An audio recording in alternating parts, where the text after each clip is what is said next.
Now let's talk about LinkedIn OSINT. LinkedIn has over 900 million active users monthly, and people can post, share photos, videos, and add links. Now what's special about LinkedIn is that people try to keep their profiles updated.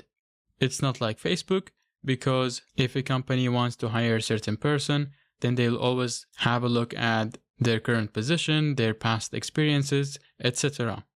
And this means that you'll be able to find where the person works, where they live, and in which university they have studied.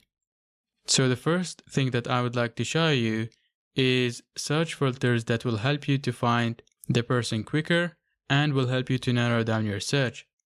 Similar to Facebook, you just have to enter the person's name and then specify all the information that you have about the person to narrow down your search.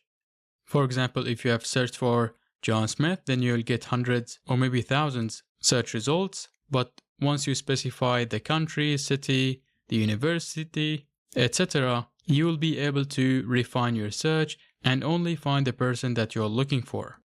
So let me show you an example. Here I'm going to search for Rishi Kabra. And since we have searched for Rishi Kabra multiple times, that's why it's getting displayed at the top. But what I would like to show you is this tab. For example, when you go to people, then you'll only see people that have this name. And we can see that we have 30 search results.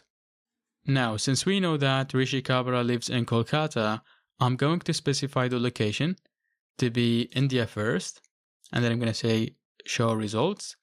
And now I have 28 search results, so I've only excluded 2 results. I can go to the current company and say contact out, which is already displayed in here. And we can see that we only have 1 search result. Now, if you would like to specify more information, then you can go to all filters and then scroll down and specify, for example, the school, university, industry, language, etc. These are all information that could be used to narrow down your search. You can also go to posts, for example, if you only want to see posts of people with this name or related to this search term. And we can see that this person has mentioned the name Rishi, but it's not Rishi Kabra, it's Rishi something else. We can scroll down and find more information. So if I've searched for Rishi, we can see that there's another person called Rishi Kabra that has posted here as well. We can also specify when the posts were posted and the content and select a certain member. For example, we can search for Rishi Kabra and click on this profile and see if there's any public comments or posts. And as you can see here, we have a comment, etc. After finding the target profile, the next thing you want to do is to analyze their profile and see what information are important or relevant to you. So in this example, here I have a screenshot of my profile. You can see that I teach people OSINT.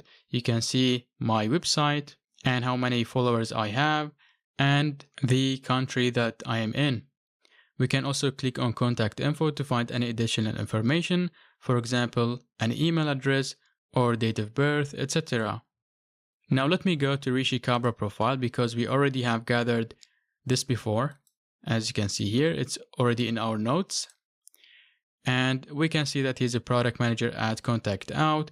We can see where he studied and where he's working. And we can hover over this website and see in the bottom left that this is Contact Out website.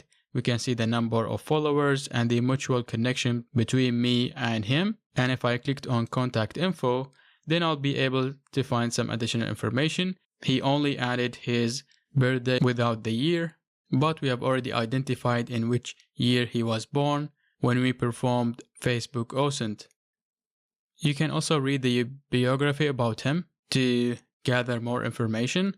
We can see his activities and comments. So if I clicked on comment, I can see all the comments that he has made. As you can see here, I can go to reactions and find to what he has reacted.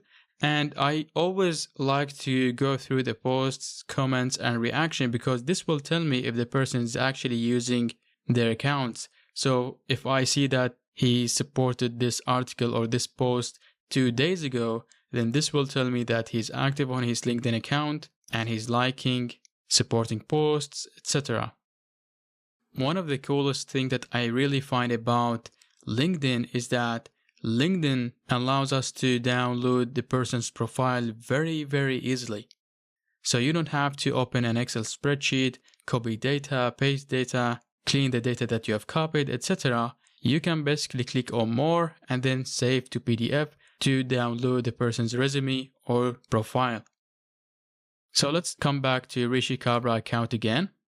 And I'm going to download his profile. I'm going to click on more and then save to PDF. So even if he changed his information, I still have an offline copy of the information that were posted or made public on his LinkedIn account. So let's go to our notes and upload this. I'm going to say add a page inside, and then I'm going to say LinkedIn. And then I will go to this page and upload my file by adding a slash and then PDF. And then I'm going to click on this and choose the file that I have downloaded, which is in my downloads. And now I have an offline copy of his LinkedIn profile. Now we don't see the picture, but this is not a problem. We can copy it. So we can open the picture, right click, save the image as, and then save it on your desktop. And then we can upload it to our notes by adding slash and then image. And here I will click on upload file and then go to my desktop, and here is his image. I'm going to say open, and I can make it smaller like this and then move it to the right side of the page.